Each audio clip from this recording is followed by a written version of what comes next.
There is a moment that changed everything for me. I was standing in the hallway, my voice raised, my hands shaking, and I watched my daughter's eyes go completely blank. Not sad, not angry, just gone. Like she had quietly packed up everything she felt and moved somewhere I couldn't reach her. And in that moment I realized something terrifying. The louder I got, the further away she traveled. If you are watching this right now, I think you already know that feeling. That sick, hollow feeling after a blow-up when you look at your child and wonder if you are slowly destroying the very thing you love most. You are not here because things are going great. You are here because something is not working, and you have probably tried everything you can think of. You have tried reasoning. You have tried consequences. You have tried being patient, and then you snapped again. And the guilt that followed was almost unbearable. I want you to know something right now. You are not a bad parent. You are a parent in pain, trying to connect with someone you love deeply, and nobody ever actually taught you how to do this without losing yourself in the process. What I am about to share with you changed my relationship with my daughter in a way I did not think was possible anymore. But before I get into that, there is something linked in the description below this video. It is a program that goes far deeper than what I can cover here, and I want you to look at it now before you forget, because the parents who find it and actually use it are the ones whose kids start talking to them again. The ones who scroll past it are usually still having the same arguments 6 months from now. So check the description. Then come back and keep watching, because what I am about to tell you matters enormously. Let me take you back to where it really started for me, not the hallway moment. Earlier than that. There was a stretch of time where every single evening felt like walking into a storm. Dinner became a battleground. Homework became a war. Simple conversations turned into full-blown explosions, and I could not figure out why. My daughter would say something small, something that probably meant nothing, and I would feel this heat rise in my chest, and before I even knew what was happening, my voice was loud and my words were sharp and her face had that look. You know the look. The one where they shut down. The one where you can see them deciding that talking to you is not safe. And the worst part? After she went to her room and closed the door, I would sit there feeling like a complete failure. Not just as a parent, as a human being. Because I knew how much I loved her. I knew what I wanted us to have, and I could see with my own eyes that I was the one pushing it away. Every single time. Research from developmental psychology shows that children whose parents yell at them regularly are significantly more likely to develop anxiety, low self-esteem, and what experts call emotional avoidance. That means they stop bringing their real problems to you. They stop trusting you with the things that actually matter. And here is the number that stopped me cold. Studies show that it can take up to 5 positive interactions to repair the emotional damage done by a single harsh outburst. 5. And most of us are not getting to one before the next one happens. But here is what nobody tells you. The yelling is almost never really about what you think it is about. It is almost never actually about the homework or the attitude or the mess on the floor. It is about something older, something deeper, something you probably absorbed from the way you were raised, the way stress was handled in your home, the way emotions were either performed loudly or buried completely. And until you understand what is actually happening underneath your own reaction, nothing on the surface changes. I want to describe something to you and I want you to feel it. Imagine a version of your evenings where your child comes to you first. Not because they have to, because they want to. Imagine your daughter sitting down next to you and starting to tell you about something that happened at school, something real, something she was embarrassed about, something she thought she would get in trouble for. And instead of bracing for your reaction, she just talks to you. Freely, honestly, and you listen. And the room feels warm, and nobody is performing, and nobody is defending. And at the end of it, she leans her head on your shoulder, and something in you that has been tight for years finally lets go.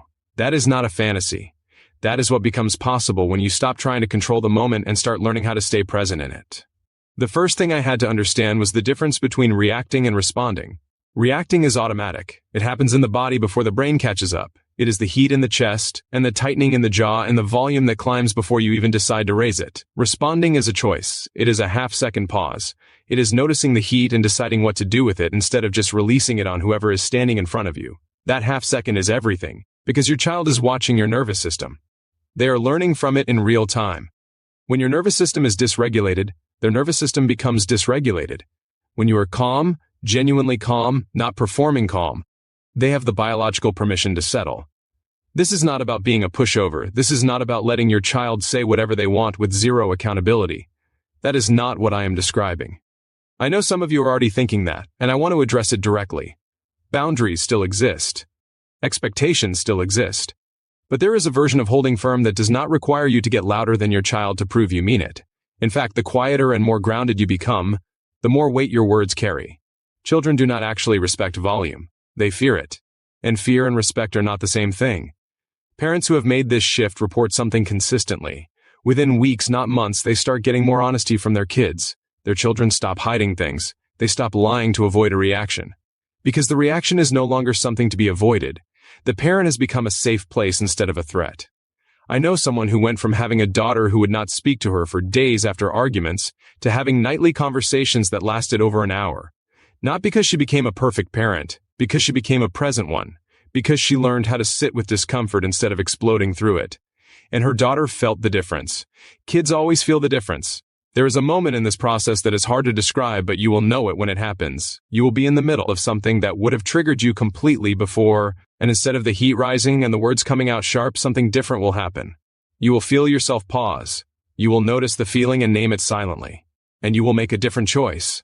And your child will look at you like they are seeing someone new, like they are trying to figure out if it is safe to step a little closer. And when they do step closer, something in your chest will break open in the most beautiful way. I had a moment like that with my daughter. She came to me with something she had clearly been holding for a long time, something she had been afraid to tell me because of how I might react, and she watched my face the whole time she was talking. She was looking for the flicker of irritation, the tightening around the eyes, the breath that meant the volume was coming, and none of it came. I stayed with her, completely, and when she finished, there were tears on her face, and she said something I will never forget. She said she had wanted to tell me that for so long, she just did not know if I was ready. That sentence cracked me open.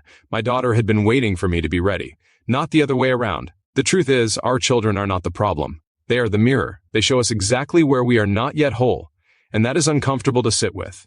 But it is also the most powerful invitation you will ever receive, because healing the way you show up for them also heals something in you that has been waiting for this for a very long time. If you are the kind of parent who has tried everything and still keeps ending up in the same painful cycles, I want you to hear this clearly. The problem is not your love for your child. Your love is obvious. The problem is that love without tools is just intention, and intention alone does not change behavior. Tools change behavior. Understanding changes behavior. The right support at the right moment changes behavior. The program we have linked in the description below this video was built for exactly this. For parents who are done with the guilt cycle, done with the distance, done with watching their child close off more and more. The parents who have gone through it do not describe it as something they learned. They describe it as something that shifted, something fundamental, something that changed not just how they parent but how they feel about themselves every single day. If you are not ready for that kind of change, this is probably not for you. Some people are comfortable staying where they are, but if part of you is tired, truly tired, of being the parent your child walks around rather than walks toward, then what you are looking for is waiting for you in that description. Right now. Not after the next argument, not after things get worse. Now. Because the moment you decide to change is the moment your child's experience begins to change too. And they have been waiting for that moment longer than you know,